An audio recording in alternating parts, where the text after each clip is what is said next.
This is the story of how I got outed, ran away from home, and ended up in Texas. Let's get into it.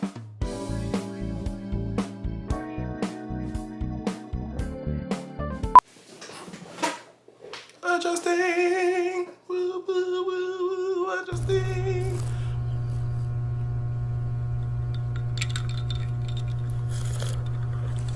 What's going on, y'all? Welcome back to another episode. And today we have I can't speak. Ooh. And we have another, I guess, therapy session of As Told by Chris. People that don't know me, yes, my dad was a pastor. I am a church kid, so that explains a lot of the antics that you all have experienced on said internet and life platforms with me. But yeah, grew up in church, grew up in like a church home, grew up going to church 3 times a week, being that girl that was supposed to be on the great Christian track to success, all of that. And it wasn't, I mean, as far back as I can remember, I've liked like dudes, guys, penis, like ass, like all of that, like explicitly. And I said that like in those terms explicitly because as a kid, you get into porn, you get into things, you get into like, watching things on TV. So I knew from a young age that I was gay. But child, when it came to high school, it was like, that's when I started getting a little foreign, started being around like regular folks and people. And one day I sat in class and one of my now best friends looked at me and she was like, "Are you?" He's gay. And I was like, I didn't lie to her. I was like, yeah. So years, that was sophomore year of high school. So years go by. That was the first time I like admitted it to myself out loud. And my high school was like an inner city Chicago school. It's nothing like really, I mean, it was like Degrassi almost. It was like, it wasn't really anything I wasn't like being bullied for it at the time. A lot of bullying that I experienced in my life came from me being an asshole. Because of the gay defense, I thought that, hey, it would make more sense if I like make sure that I had, this under wraps. I kept it together, kept my image and all of that. Whack. Like, because I feel like if I had have just lived out loud from moment one, that I wouldn't have experienced what came next. Sometimes foreshadowing is relatively obvious. I was dating this guy at the time, little scrappy butt little nigga.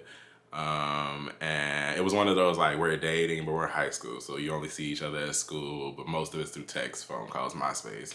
And this was when MySpace was that girl, so top 8 was like a thing. And so one day we had got into it about something on MySpace, and it was like one of those stupid petty high school arguments that you go through with your girl or your boy or significant other. Not significant, but like your other. And yeah, I knew that we had got into it. But I didn't know that we were like beefing. Cause I have a way of getting into it with people and just being like, it is what it is. And I'm an Aries. Once I walk off, if I don't have a major feud with you, I don't care. I just don't care. So I went home and that night my mom's phone broke. So my mom's old,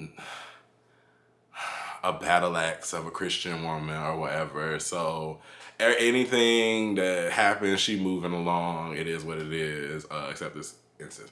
But so yeah, when I got home, she asked to borrow my phone for the next day to go to work because she had somewhere to be, and I was this was senior year of high school, so I didn't really have nobody to contact that wasn't in school the next day or anything like that. So I just was not thinking. Deleted everything from my phone, gave it to her, all of that. And I made sure to delete it because I was good at emptying search histories from the porn conversation we had earlier. Get to school the next day, and the guy that I was dating just kept apologizing to me all day. And I was trying to figure out why. It was weird. It was like, he just kept being like, Are you mad?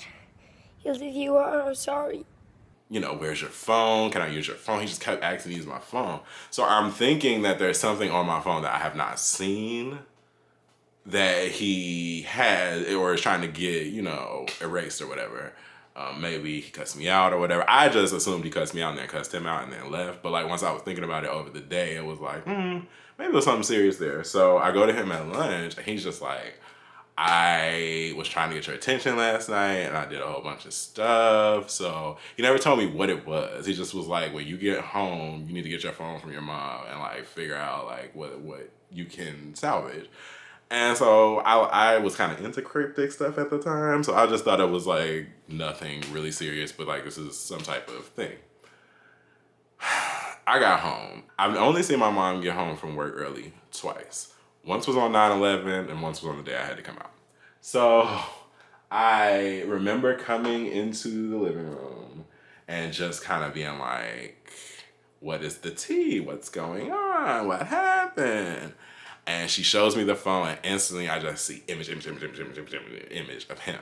And like penis, ass, face. Like I don't know what was going through his mind, but I guess apparently to get my attention, he wanted to send it.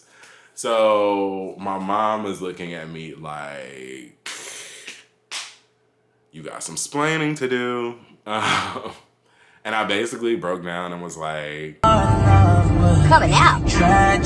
What the hell? So you don't pay it, no more. Oh my God, who said that? She asked me what these were, and I just did not lie. I was like, that's my boyfriend. It's somebody I'm dating. I'm gay. All of that at once. So I remember she started tearing up, and then she left the room, and all you hear from the kitchen was, time is running out.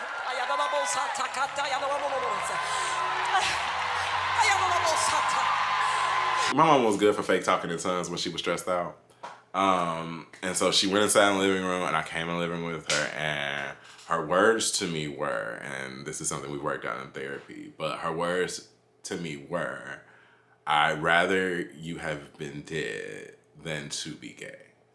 And those words, those kind of words stick with you. And it was, looking back as an adult now, I know that that was coming from a place of fear, that was coming from a place of hurt, that was coming from a place of just surprise and not knowing and not expecting that this is something that's going to come from your child. And I didn't understand at the time, flipped out. I was like, not that girl.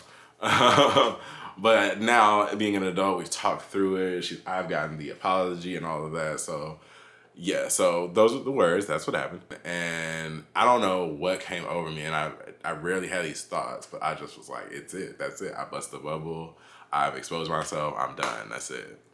So I took a knife and had some demons that I had to work out, and it got really dangerous. And I ended up on the kitchen floor bleeding, and I just remember she would not come in the room. And I think it was because of that guilt and that fear that she was experiencing at the time. She would not come in the room. So my brother came in, they're panicking. He's like bandaging me up. And I remember on the way, he was gonna take me to the hospital, and I was like, take me to the airport. I had a best friend that just recently moved to Texas. So I was like, take me to the airport. So on the way to the airport, I buy a ticket to Texas. I was like, I'm just done with Chicago. I'm done with all of this. I don't want to be this person anymore. I just want to start anew. And that's kind of a theme that goes on in my life. You'll see through these story times. So yeah, I'm on Southwest, bleeding out of my arm, crying.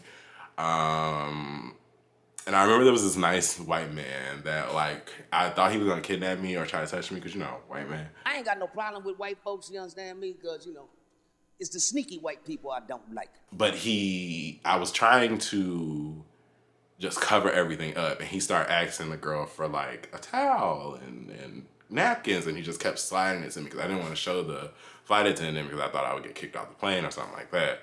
And he was just like, whatever it is, hold on till we land. And I did. I made it to Texas. I landed. I met up with my best friend.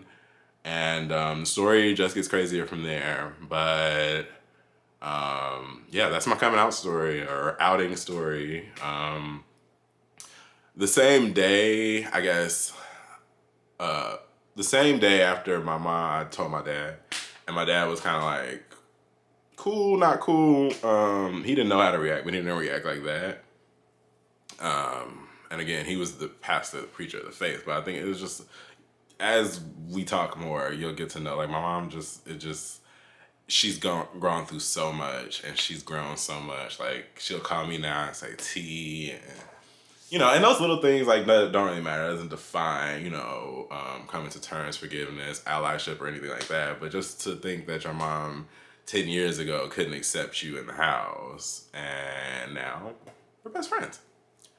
So if you want to hear more about my life, please like, comment, and subscribe. Let me know your coming out stories in the comments below. If you want more As Told by Chris stories, let me know what you want to hear about. I have a hell of a life.